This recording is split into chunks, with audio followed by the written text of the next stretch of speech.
Mayong adlaw mga kaswetres, April 11 na karon guys. Huwebes. Mo na tong result coding gahapon no sa April 10. Congrats sa mga daugan diha atong weekly guide sa STL Cagayan ni siya guys. Check lang ninyo guys kung unsay inyong nakita diha.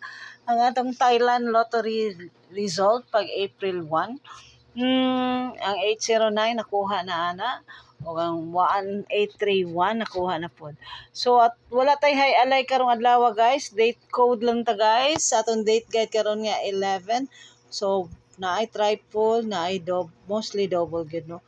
Pati atong hot square probables guys, ang 592 day ay gabi diha gikuha sa 699 nga resulta no.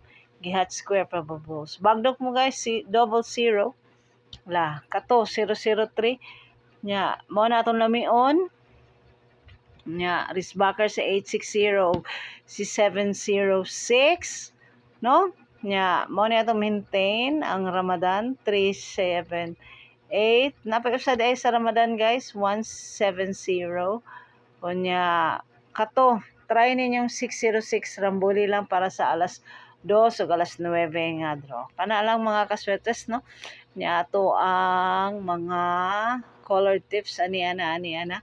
Kamo na lay bahala ana nila guys. Thank you so much for watching. Thank you so much for supporting this channel. Wala gyud tay hay alay guys until now wala pa nag-post ang hay alay mo na naghimo na lang ko ani ato ang daily sweatress guide kay wala man gyapon ang hay alay sus Ginoo. Thank you so much mga kaswetres no. Check sparring no. Double 11 ang wala pa sa Cebu City, possibly siya sa 3D karon no. But ako nakita 660 gid guys. Bahala na.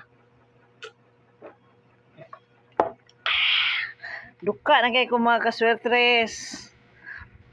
Thank you so much mga kaswetres. So daghang salamat kaninyong tanan. Tiwasan na lang nga video para naamo yung makita. Apil diri ang weekly ug monthly tips na to karong adlaw. Thank you so much guys. Thank you and good luck para sa alas 2, alas 5, alas 9 na draw. Reminder lang aton live sugal but aton sugal dili na to live. Kung magtaya dapat na i-rumble para walay mahay kung dili ma-target ang atong mga bagdog.